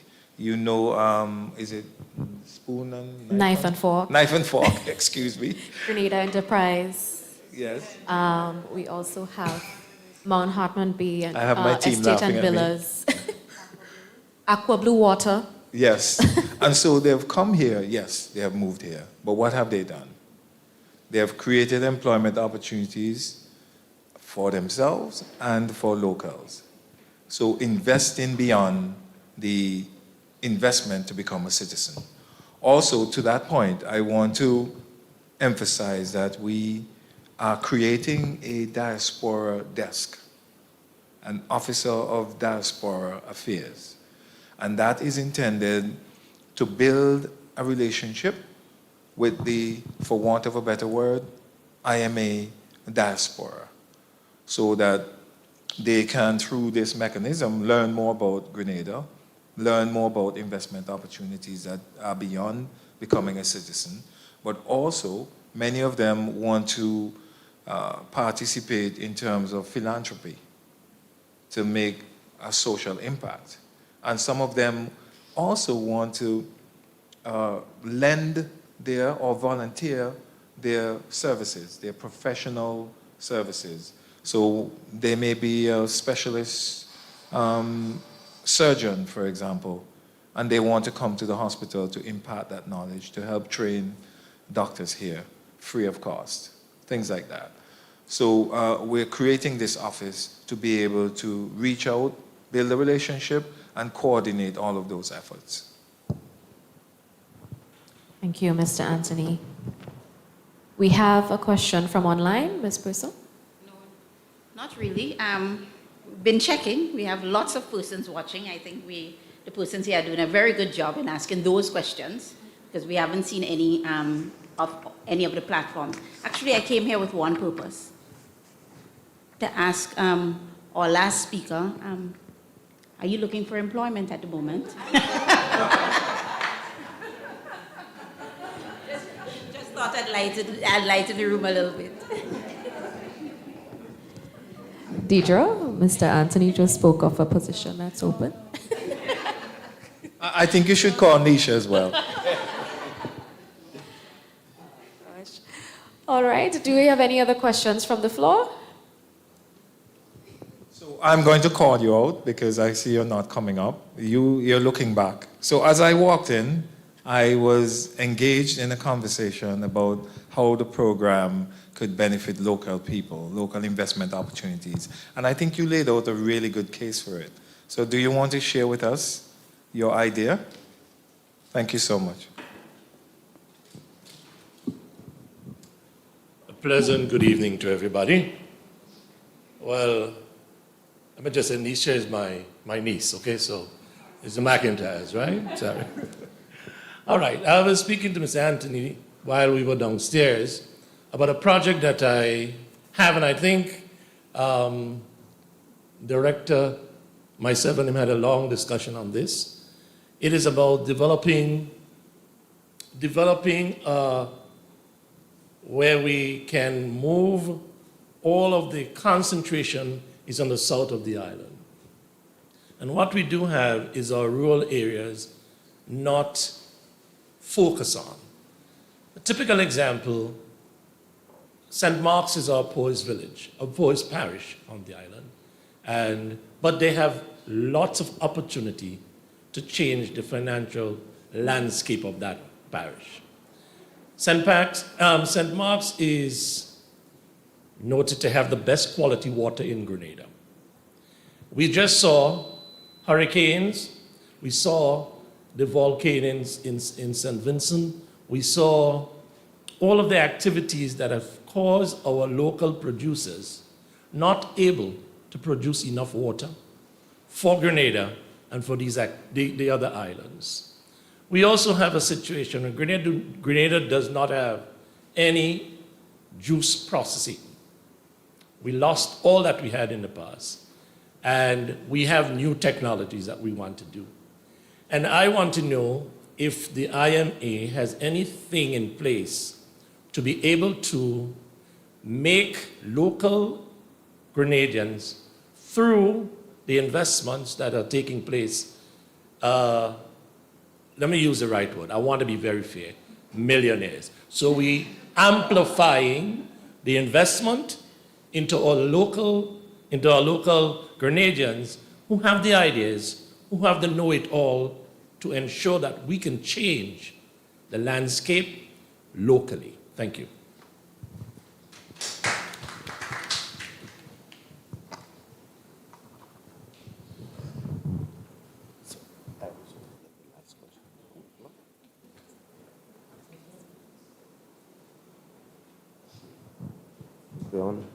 Yeah, thank you very much again. I think panelists here has done pretty well. Young lady, you have mapped out a sort of program of work for the IMA. Thank you very much, because among the things I've heard this evening is one is the need for certainly the IMA to become proactive and promote while defending, but promote at the same time the turf. I also hear the need for us to do research, to be able to guide investors in successful projects. In fact, I recall, I think Mrs. Handel is here. Mrs. Handel, you may recall at the Grenada Development Bank, where we worked together for a while, we did develop something called project profiles. And these project profiles were developed to aid small businesses who want to invest. We developed some 25 project ideas as to where people can invest in. And they were mainly in the agro-processing sector, agro-industrial sector. In fact, I was quite heartened recently, Mrs. Handel, when I went to the GIDC, and they still have copies of those profiles on their shelves. So I am hearing, coming out from our youth here, that IMA needs to do things like that as well, and from other speakers, where we can help guide and influence investments. I heard that as well.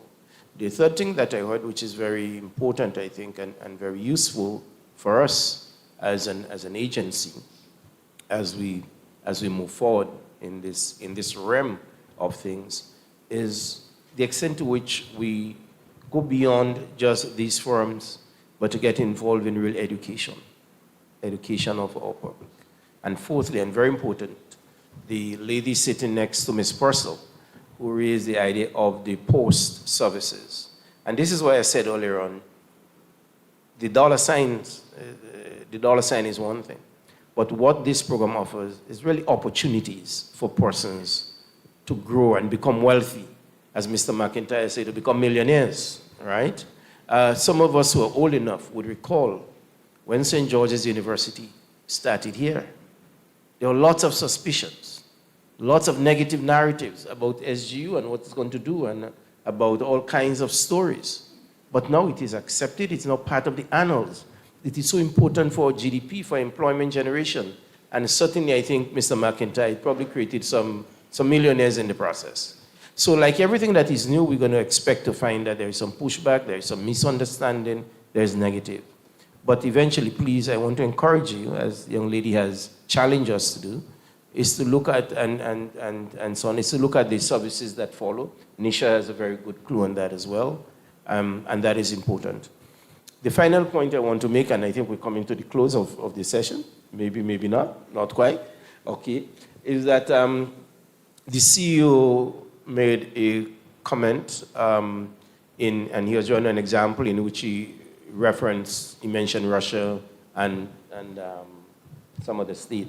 I just want to remind us, not that he was making the point I'm about to, I just want to emphasize that Grenada has stopped receiving Russian applications. Am I correct, Ms. Purcell? We have stopped receiving Russian applications for quite, pardon? And it's a hard stop, I'm reminded. It's a very hard stop. So I do not want anyone here or listening or any news medium that may pick up a comment in which the name Russia is mentioned to give any falsification of what's happening with our program. So I just want to reiterate that point, and I'm reminded that it is a hard stop, all right, which we made months ago, okay? Over a year ago. Yeah, over a year. So thank you very much for that. Thank you, Doc. So yeah, to be clear, the Russian comment was merely as it relates to the sanctions environment and not to do with applicants. We put that to bed. We accepted our last application on the 31st of March, 2023. Yes, we continue to process those applications because it was a significant number. And we are down to less than 50 of those left to clear out of the system. So yes, to be clear, that acceptance of applications from Russians ended on the 31st of March 2023. The comment regarding Russia tonight was in relation to the sanctions environment, so that we have approved some Russians, and no one who is on a sanctions list is approved. They will be automatically denied. So the point I was making is if they subsequently show up on a sanctions list, then we'll have to make decisions post-citizenship. So I hope the point is clear. Okay. Thank you, Mr. Anthony. We just want to encourage persons who are watching online. You can submit your questions. We have various platforms. That's the IMA Grenada Facebook page, the TNR Communications Facebook and YouTube page, the GIS pages as well. So you can also submit your questions online. Ms. Purcell, you have one for us now? Yes, I do. So this one from one of our online viewers. Since the recent restrictions of applications from Russians, where are the applications coming from now in terms of top 5? So let me repeat that. Since the recent restrictions of applications from Russians, where are the applications coming from now? So for 2024, the lead demographic is Nigeria. Second is China. Third is, as a country, USA. As a region, the United Arab Emirates. I say that because there are many people from the UAE who live in the UAE who are not from the UAE. So this is why I'm saying as a region. So that would be where the applications are coming from currently.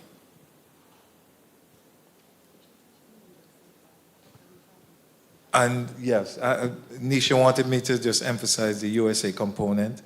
That has grown. We've seen an uptick in that country, in that demographic over the last couple of years.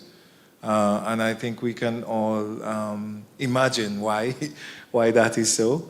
But to the extent, the uptick is so significant that there are 2 major international marketing agents who have increased their footprint of offices across the US in anticipation of even more growth coming out of that market. So I would not be surprised in 25, 26 that the US become a member of the top 3 demographics who submit applications to the program. It goes back to the question about value, right? And us understanding what we sit on. People tend to think that, it's only citizens from the African states, from the Middle Eastern states that can find value in our citizenship.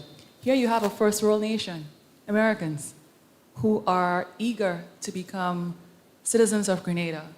For some of them, the ones that I've dealt with, and I've had quite a few American clients myself, not all of them are looking to renounce their American citizenship, but they just want that Plan B option. They're looking to hedge their future risk because they're living in an uncertain country in an uncertain time.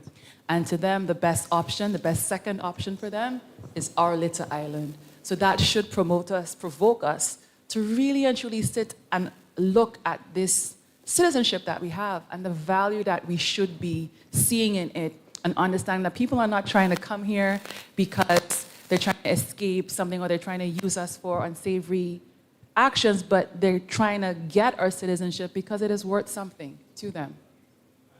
Plan B, beyond the Plan B for Americans, is the reality that not every country is welcoming to Americans. Oh, yeah. Right?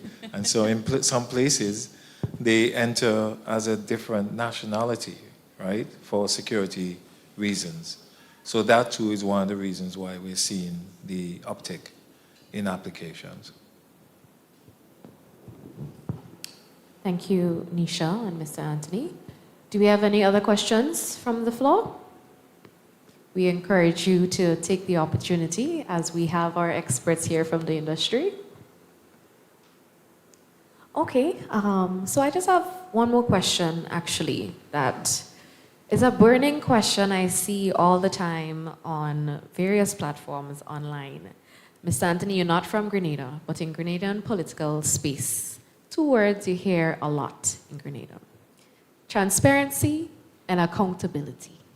What are some of the measures that the agency, or the program rather, takes to avoid any debacles, you would say, under transparency and accountability? Well, I think this is a prime example of the transparency component, right? Here we are. This is the 4th iteration of this program, where we come before you and we have frank discussions and we open the floor to questions. So this is the prime example of that. But in addition to that, there are multi-layers. So the agency has reporting responsibility to the committee, of which Dr. Fletcher is a member, and Deputy Chair Moses is at the back there. Every month we meet, and every month we have to report to the committee. Some months we meet multiple times. So that's one level of reporting. There's also a requirement for monthly reporting and quarterly reporting and annual reporting to the Ministry of Finance. And that happens periodically. Sometimes we're late, but we do submit the various reports. So, and in addition to that, we publish information.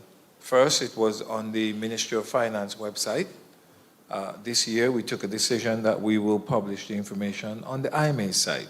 So you go on the IMA site and you'll see quarterly reports on the website in terms of the revenue, in terms of the demographic of the individuals who apply for this program, in terms of the number of citizenship that are granted. Beyond the application number, the number of citizenship that are granted and where they're from. And then there is this 6-monthly report that is tabled before Parliament. Once it's tabled in Parliament, it becomes for public, available for public consumption. So again, many different layers of reporting, transparency, accountability. Tonight is a prime example of the fact that the agency engages in that on a regular basis. And I'd just like to reiterate, these reports that Mr. Anthony referred to can be found on the IMA website, which is www.imagrenada.gd. Just to reiterate once more, www.imagrenada.gd. I know I've been saying it a lot, but we really do want as much persons as possible to go onto the website. We have so much information on the program that you can access at all times. And one other area of reporting, and this is a self-plug, I publish on my LinkedIn page the various reports, quarterly reports, and there's also a CEO's desk that I publish quarterly on the agency's social media website as well as my LinkedIn page. Thank you for the shameless plug, Mr. Anthony. Okay, so... Sure, go ahead.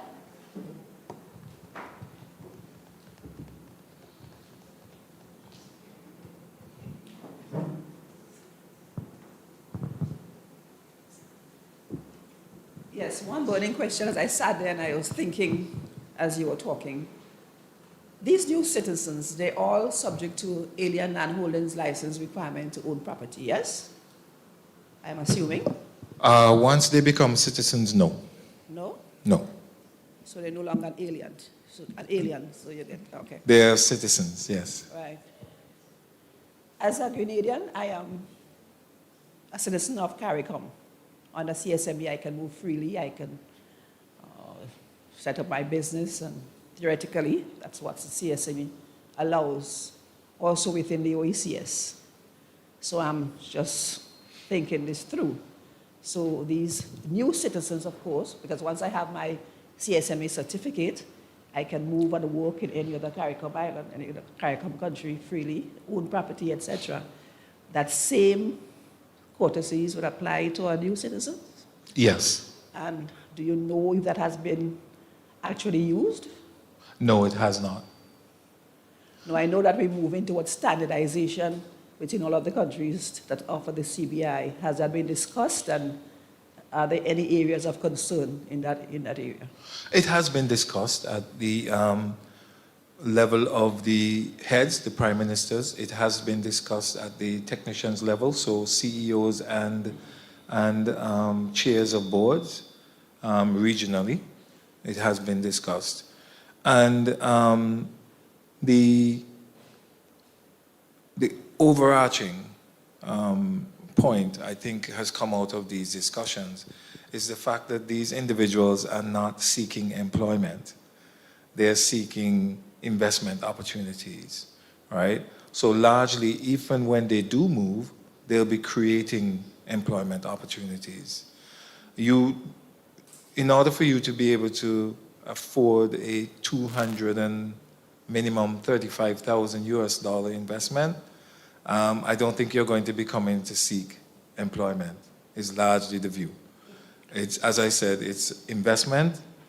It's just for us to direct the investment where we want the investment to go, whether we want it alternative energy or whatever area of the economy we want it to. So I don't think there's any fear that they're coming to take jobs. I've not seen that in any of the islands.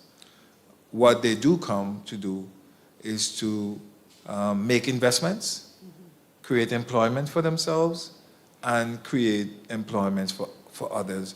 most of the applicants are entrepreneurs. Most of them. Ultra high and high net worth individuals. I hope that answers your question. But we must think forward. We must think of the children of these investors. We must think of the next generation. And they wanting to be here, especially as you mentioned, the Americans that are now on the uptake. And because there are many other provisions for CARICOM in terms of the portability of national insurance and all of these things that we'll have to give some consideration to later on, I'm sure. But it's something we should keep at the back of our minds. Yeah, absolutely. It's a really valid question, really valid point. And as I said, it's discussed at those various levels. Yeah. We have 2 online questions. Ms. Bristol? Okay, people are really engaged. So online, we have another question. What about encouragement to national living abroad to provide investment and return home?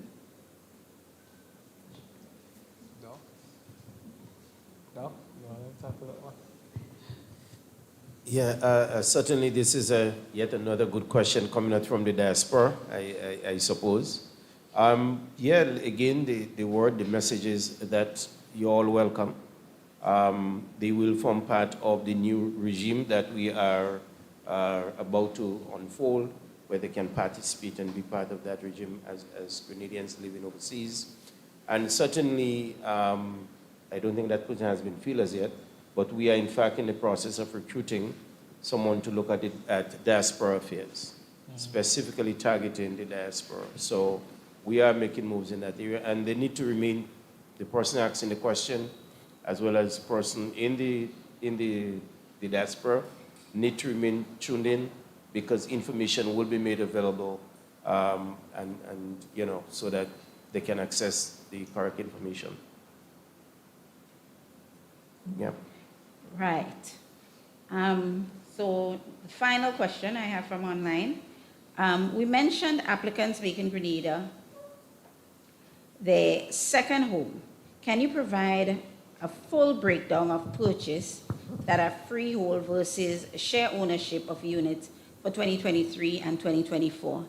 If I can interject here, they're asking for a full breakdown. As a matter of fact, based on feedback we've been getting and based on the traction we've been getting in terms of where we are, and hopefully we'd be by the next session we're going to be having, we will hone in a little bit more on that in terms of projects, the value proposition of those projects, what possibilities can be for Grenadians, and what the offerings can look like. So in terms of giving detail, so you can actually, I'm admonishing that person actually write into us, or, they can have a discussion on it, but it's something that we will treat with thoroughly when we get into that next leg of discussion. So we would want to hone in on that a little bit more, yeah? But I don't know if, Mr. Anthony, if you just want to give a general something on it, or we can just defer it to our next session. Well, I would need you to go through that again, Carleen, because I'm not quite sure I understand it fully. Right, so we mentioned applicants making Grenada their second home. Can you provide a full breakdown of purchases that are freehold versus the share ownership? Okay. Yeah, so it's... Okay, so yeah, now it's clear. So the approved projects are largely resort, hotel-type properties. And so the majority of them would be done on the share ownership arrangement, all right? And then the unit is put back into a rental pool where the individual, the investor, has an opportunity to get a return on the investment once the project becomes operational. So that they are not homes, if I understand it correctly, that are available under the program. It's hotel plans, resort plans. You purchase a unit or a share in a unit or a share in a vehicle, yes, a special purpose vehicle, and the unit is put back into a rental pool from which you can earn revenue to cover the cost of ownership, and maybe you get some in your pocket as well. Nisha, you want to contribute? Just for context to the question, just in case you may not understand what the question meant when they're talking about shares and they're talking about full ownership. So the real estate component of the CBI program in Grenada allows individuals to invest in an approved real estate project either through one of three ways. So you can either apply at the lowest level, which is an investment into a share, a fractional interest in a property. As Mr. Anthony said, right now most of it is an investment in a share in the company that owns a resort. Or you can invest and earn a titled interest in a multi-titled unit. So you get a fractional interest again in a unit that is part of a property. So you don't own anything outright. So most of these individuals, they invest that way, they become a citizen, they earn an annual return once those properties are operational and profitable. And then after the 5-year period, they have the ability to sell it if they so feel, or keep it and continue to earn income if they see that it remains an asset. It also means that those individuals, although they have invested in real estate, it's not a real and true real estate investment, so they may still come to Grenada and look to purchase property like regular Grenadians outside of the project. Then you have the higher echelon, which is investments into full leasehold or full freehold properties. And that starts at a minimum of $350,000. And developers price their properties over that threshold. So for instance, we used to point at PT Calamini as a really good example. They have freehold villas and freehold condos that they've sold as part of the program. I believe there are 1 or 2 villas at Silver Sands that's also part of the CBI program that can be sold, and these villas go for over the millions, right? So it just means that when you're talking freehold, the pool is less and the pickings are less. You don't find much investors going for the full freehold or the full leasehold option because it means that they're paying significantly higher for property. And if you think about it, it's the government is the one that sets the minimum threshold. So right there, you know that you're going to be paying over $350,000 US for a property, plus the additional government fees. Because when that person finishes paying for their citizenship, they're not paying $350,000. They're probably paying closer to $500,000, depending on the size of their application. Because you have your investment that you pay, and then you have your government fee, which starts as a minimum of $50,000, depending on your family. Then you still have your associated fees that you pay. So that starts to add up. So it's not just $350,000 and you walk away. You're talking closer to a $500,000 investment at the lower price point. So really quickly, that figure starts to add up. So you don't find a lot of investors willing to go that route. If they're really interested in Grenada, they may go at the cheaper end, the share option or the NTF, and then purchase real estate in Grenada as a citizen. And I just want to emphasize the point that you cannot just invest anywhere across the island, right? These are approved projects after being vetted by the agency, by the committee, and a recommendation is made to cabinet. So again, you cannot just come into the island and make an investment anywhere. It's in these particular approved projects that you make the investment in the way that we described earlier. Thank you, Mr. Anthony. Thank you, Nisha. So we'd like to just close off the question and answer segment here because we can go all night, right? However, we'd just like to just mention that the panelists will stay around for a bit after, so you can still ask your questions if you have any follow-up questions or any other comments that you wanted to make. So now, at the agency, we're very appreciative people. We like to give back. We like to express our gratitude in tangible ways sometimes, you know.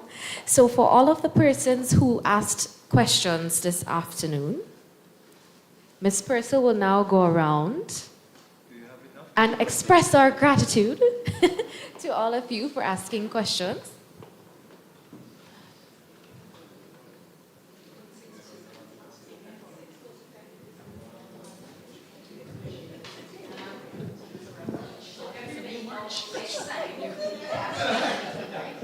Ms. Purcell, I think you're going to need more items.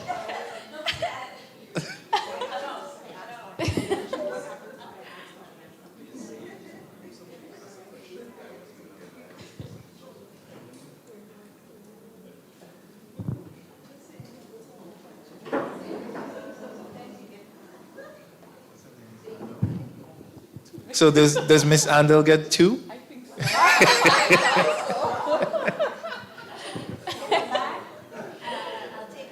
Oh, gosh. Oh.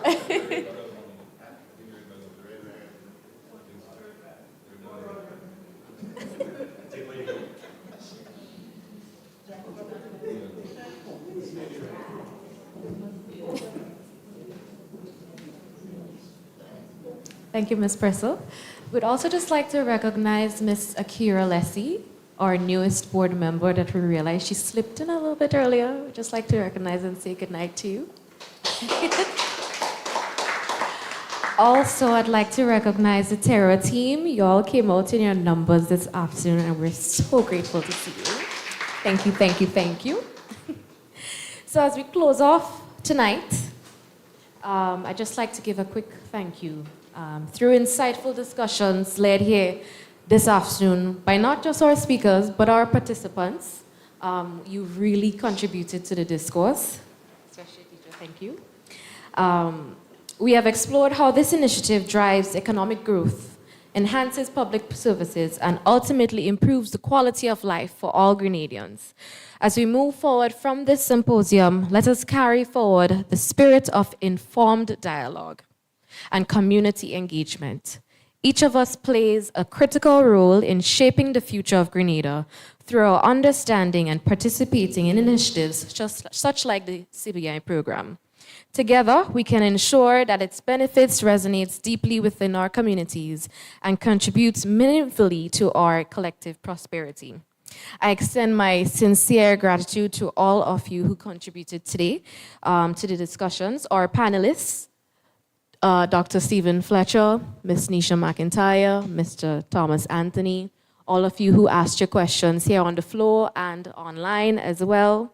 Your active participation has enriched this event and reinforced our commitment to transparency, as we said, and empowerment in the realm of investment migration. Also, a special thank you to IMA Communications for your continued support to the agency's endeavors, and also TNR Communications. They're always here with us. All right. Since to fill these out, we continue to tailor our presentations, our symposiums around this feedback. So it's real things we actually take into consideration. So we really, really appreciate your feedback. So please fill out, especially put your email addresses there so that we can keep you informed in terms of additional information coming from the agency. So remember to fill out and leave with us before you leave. Thank you, Ms. Bristol, for that. Before we close off, we'd just like you to engage with the agency. We are at Burns Point, Carenage. You can find us on IMA Grenada on Facebook, on IG, on LinkedIn. We also have our website, again, I feel like you all should be able to say it with me at this point. www.imagrenada.gd. Oh, thank you very much. So I'd just like to end off here tonight. Thank you so much for coming out tonight. We wish you a safe journey home. And thank you once again. Go spread the word of IMA Grenada CBI program, all of its benefits, how important it is to us as Grenadians, not just for you, just for me, but all are we. And we just also like to let you know we have refreshments before you go to nourish you on the drive home. So you can find that at the back. Thank you.